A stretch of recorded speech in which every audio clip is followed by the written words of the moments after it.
My name's Simon Rose. I'm the Training and Events Manager at Learning Disability Wales. We're quite a small organisation, so we can get all passionate about the same things. And we've been concerned about and looking at issues of annual health checks together for a number of years. So we're going to have a look about annual health checks. Karen's done a lot of work trying to increase the uptake and accessibility of them through accessible information. We've heard a lot about communication as being this barrier within healthcare on many levels, and it was really nice to hear Ruth reflecting that back onto professionals as who's got the problem here. Is it us as professionals, people within health and social care have got a problem with communicating, rather than the person with a learning disability being medicalised as them having the problem. So what we're going to be looking at with Karen is about how we can use different ways, and Easy Read is just one of the different ways in order to make sure those barriers that are put up in communicating around healthcare are knocked down. I'm not going to go into a huge amount of technical detail about the annual health checks, but I've already scrubbed this top one because Ruth's covered that in far more detail than I could ever would, and I'd just be embarrassed talking about that in front of her. So I'm not going to put myself through that. But I'm going to talk very briefly about what annual health checks are and maybe why they're so important. Then we've got a rather nice video from Cardiff People First, people with a learning disability talking themselves about what it means to them and their experiences. We're going to then move on over to my colleague Karen, who's taken the lion's share then and talk about some of the barriers to annual health checks, the experiences that people have of annual health checks, improving them, the production of the GP resources pack, and what needs to be done next. And I think at this stage we need to thank Dawn for some support in putting our presentation together today. So annual health checks, here we go. I've not put any words up there, I've just got a picture because I prefer pictures to words. They've been introduced in England and Wales for some years now, and as their name would suggest, they're annual, so they should occur annually. And it's a basic health screening for anybody who's registered as having a learning disability with social services within their local authority. It covers quite a broad range of things, updating, making sure that the person's records with the doctors are correct, all the right contact details, and where there is care being provided by a care agency and so forth, then all those details are all up to date and correct. I'm doing the glasses trick as well here. It's the making sure that immunisation records and health screening records are all up to date, looking at any history of chronic illnesses, doing some systems checks and checking on the major systems within the person, so the respiratory, cardiovascular and so forth, central nervous system, all those major things should be looked at, the history and how someone's current health is standing. Looking at their mobility, as well as vision and hearing and communications, and has already been highlighted some syndrome-specific conditions that might need to be particularly looked at, where there is one particular health condition aligned with somebody's genetic condition or cause of their learning disability. And very importantly as well, and something that's always been raised, is that medication review, where there's lots of medications going on. It's important to make sure that those interactions are noted, or that the correct medication is going on there. So, well, why are they so important? Well, yes, about reducing health inequalities, but we really quite like talking about people, and I'd like to share with you one particular short story about my cousin Mary. She's actually my mum's cousin. I'm not quite sure that what makes her to me, but she lived with my great aunt and great uncle until they were getting too old themselves, and actually Mary ended up in a nursing home with her own mum, Phyllis, which was quite a nice position for both them to be in. But Mary stayed within the family, and she was a regular at family events, and Mary had a little habit of sniffing. She would just put her hand to her nose and sniff. fairly regularly, and it was just a little habit. And she loved little embroidered handkerchiefs, and she'd have a very delicate little hanky which she'd keep up the sleeve of her cardigan, very much like her mum would have done. And this was Mary's little habit, and I think it was put down to, oh, Mary's got a learning disability. She was quite infantilised in some ways by her parents, and it was just a little thing of Mary. This happened from her childhood, and in her late 50s, I don't know what prompted it, but a doctor examined Mary, and they found a small pebble in her nose. And a simple procedure with the NT removed this, and Mary wasn't a sniffer anymore. So health checks can be very important because the world around Mary didn't recognise this as significant. Mary couldn't communicate that this was significant to her, but when it was spotted, something small but very significant was done for Mary, which probably improved her way of life. That was just quite a small thing in some ways, but very important to Mary herself, I'm sure. But some studies that were done just before the health checks were rolled out, carried out, took a cohort of people with a learning disability who hadn't been having health checks and put them through a model of a health check, and found that 51% of the people in the study were found to have a newly identified health need. And of those, 17% were serious health needs, such as cancer, dementia, asthma, diabetes, or high blood pressure. So there is a great need for health checks to find out things where the world around the person hasn't spotted and the person hasn't been able to communicate themselves. And I do want to make a note about where some of the literature I read around this, talks about discovering challenging behaviour.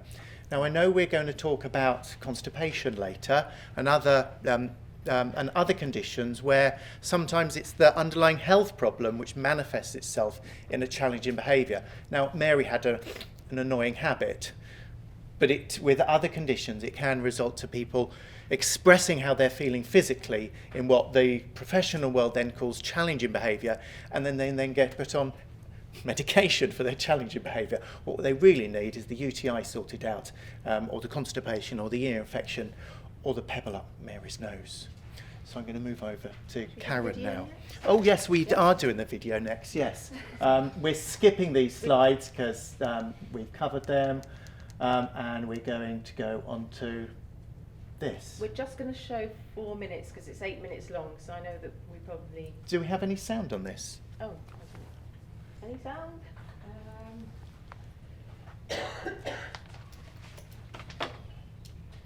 It normally helps unless anyone's really good at lip reading, which I'm not. If we can't get the sound, I'll move on and we can play that at lunchtime because it's 8 minutes long and it's a really nice video. I'm just concerned for the time, so... It's also available on YouTube, yes, so we can YouTube. Send the link, get the link sent out to you. Yeah, we'll move on and then we can play it after, or we'll send you the link. I'll sort it out for lunchtime. Oh, thank you. It's always technical problems. Okay. Let's get my watch because... Okay, so just in terms of statistics, I haven't put them up actually, but the take-up of annual health checks in England is around 55%, and I believe the target is 75%. In Wales, evidence has shown it's dropped from 40% to 25%, so there's actually been a drop, not an increase. Encouragingly, though, in North Wales, there's 52% of take-up. And one of the reasons for this, in terms of evidence, is the use of acute liaison nurses. At the moment, Mencap Cymru and Paul Ridd Foundation have written to the Minister for a call for a learning disability liaison nurse to work across both primary and healthcare and secondary healthcare in every area. So that would help the assistant taking up the checks. I'm going to talk about some barriers and experiences, and I want to draw on, I haven't got all the evidence, this is just some of the findings, and I'd like to thank Dawn Kavanagh, who's doing a PhD with Mencap Cymru, with University of South Wales, on looking at experiences, follow-up and self-management of health conditions. The study's about quality of annual health checks, not uptake. But some really interesting findings so far. I think you're about halfway out of your 3 years, aren't you, Dawn? This is Dawn here. So if you've got any some really interesting findings, having really good chats with Dawn about. And also through our work with, we've been really pleased to do work for Public Health Wales to produce a GP resource pack to help GPs to do the annual health checks, but also helping with increasing amount of easy read information for people with a learning disability and their families, which I'll talk about later. So some of the barriers are lack of awareness for people with a learning disability. They don't know that you can get an annual health check. There's lack of information in easy read. There's pockets of information, but it's certainly not consistent across Wales.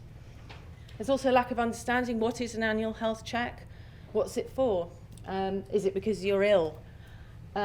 Families, I know that All Wales Forum of Parents and Carers also did a small study on uptake of annual health checks, and families were not aware of them. A great majority of the people they spoke to, families had never heard of an annual health check. So the information is not getting out there about what they're for. People with a learning disability also, as I said, assume that they have to be ill before to have a health check.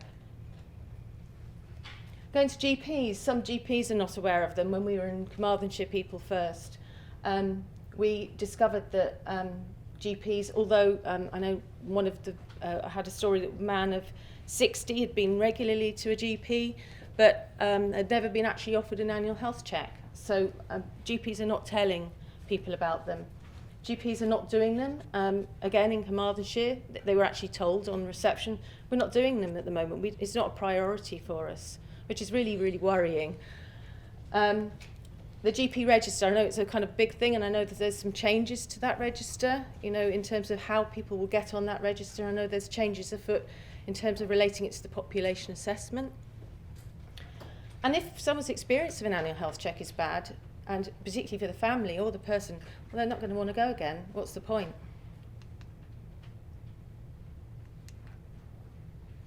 Okay, so some experiences of the annual health check. They are quite negative, but you know, today we're looking at improvements, so I don't want to make it all negative. There's some really good stories out there where GPs have spent a lot of time with people. There's a lot of conditions have been recognised, and there's been a great deal of follow-up. I'm kind of going to concentrate probably more on some of the issues. So one lasted 10 minutes, felt very rushed. There's no chance for somebody to prepare for the annual health check. You know, you go in and then you're asked lots of questions on an online form. So it's a bit of a tick box exercise for some, and the GP probably feels like they haven't got time. So it's not a two-way communication. There's no chance to really explore the person. There's stories that the GP actually speaks to the family member, not the person or the advocate, because the communication, I think we talked about communication, that's come up. And Ruth covered this, it's actually sometimes that people do actually see somebody's learning disability first rather than the person themselves. I mean, going to the doctor, I think is quite, excuse me, I think it can be quite an anxious, worrying experience. When I go to the doctor, I actually feel anxious. So if I feel anxious and I know what to expect, for somebody who has a learning disability who really doesn't know what to expect, and those questions are going to be quite difficult for them, it's a really difficult experience. There have been instances of people, the sort of the simple checks like the hearing or the eyes, and not checking if that person's actually registered with a dentist or an optician. And also sometimes the GP assumes that the family will be responsible for the person's health, but that isn't necessarily the case. It depends on where they're living. There's at the end of the annual health check, there should be a health action plan.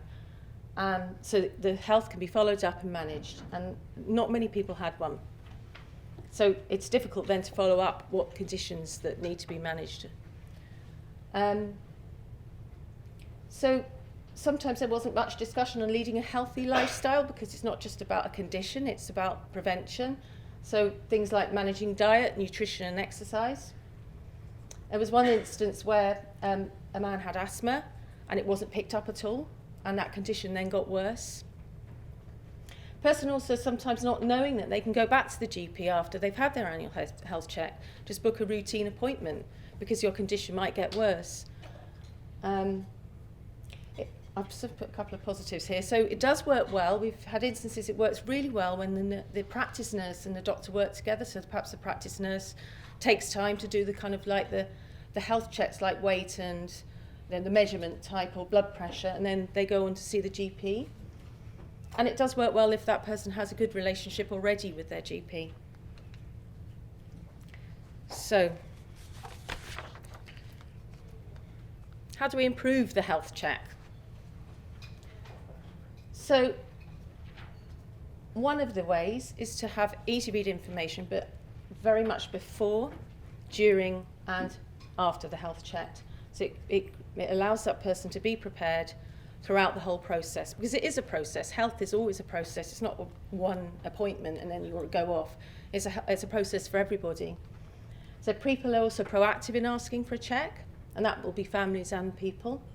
Reasonable adjustments to be made, such as a quiet place to wait while you're waiting for your appointment, or longer appointments. So there's plenty of reasonable adjustments, which I think there's some really good practice in secondary healthcare, as Jane was saying. So I think that primary healthcare could also make those adjustments.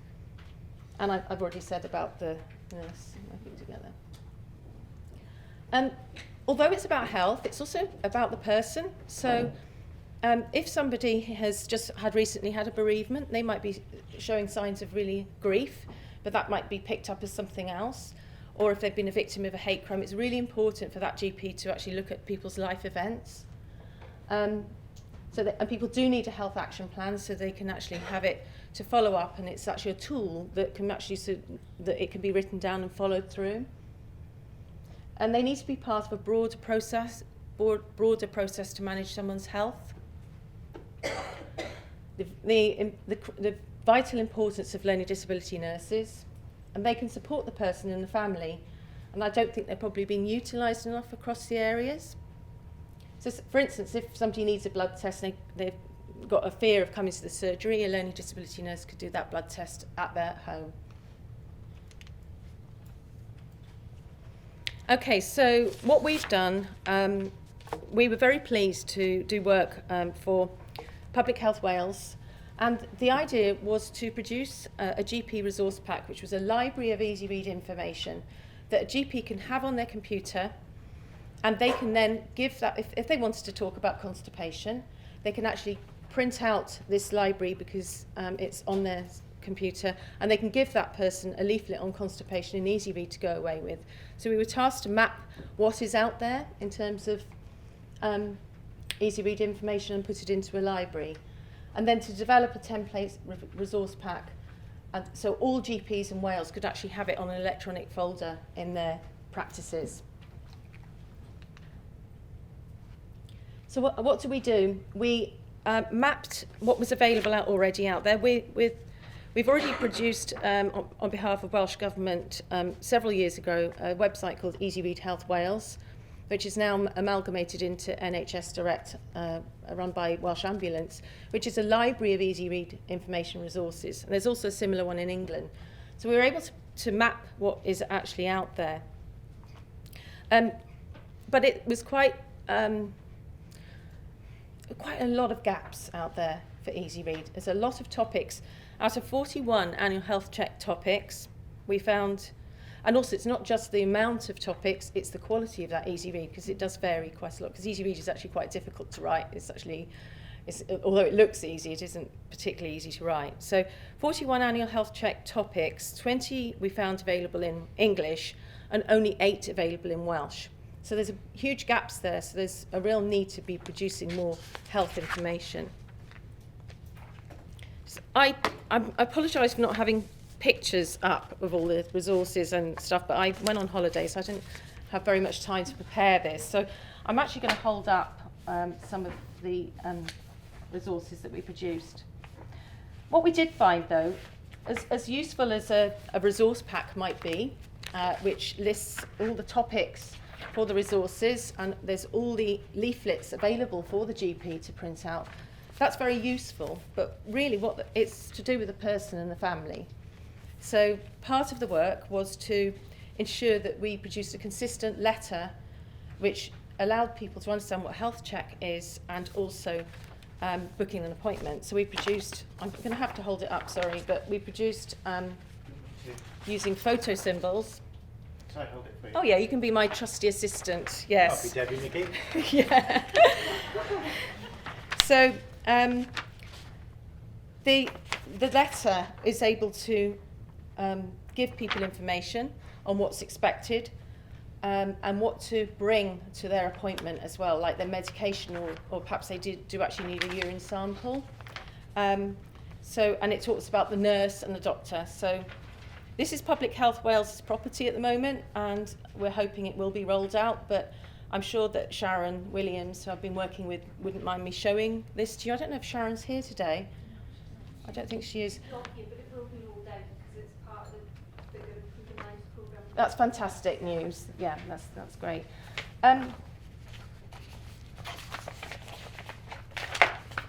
Oh, the piece of, oh, here it is there. The most, sorry, dropping everything. The most useful part of work that we discovered when we went to Carmarthenshire People First to test out what some of the Easy Read resources, we thought it was the most useful in order to prepare someone for a health check.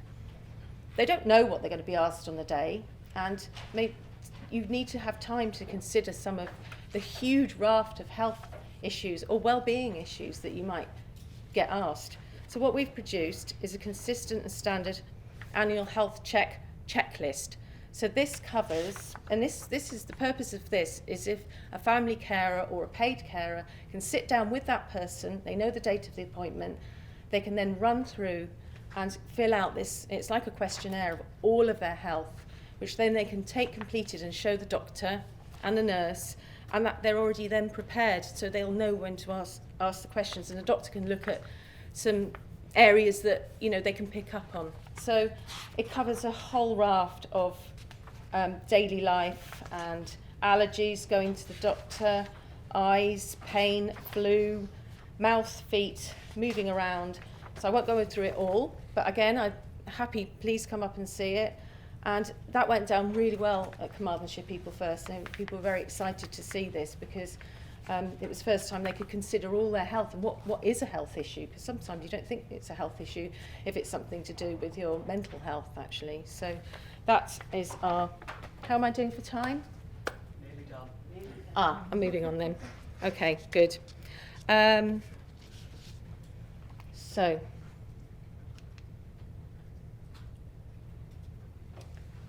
I've covered that. Okay. There needs to be a lot of work done to increase the uptake from 25% upwards. Obviously, we would want to go to 100% in Wales. But so what can be done? And this is kind of a few ideas from people I've gathered information from, but obviously there's plenty more ideas. So how about some workshops and roadshows around Wales for people with learning disabilities and their families, knowing about what their rights to the annual health check are and what to expect.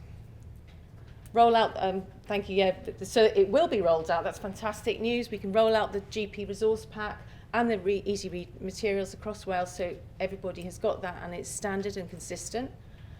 I've said there's a huge amount of gaps, so there's a huge amount of topics that are not covered and some of the quality. So for instance, there isn't one on giving a urine sample, for instance. So there is plenty of very simple topics that do need to have that. I put improve the GP register. I think that's sort of something that I think that is happening.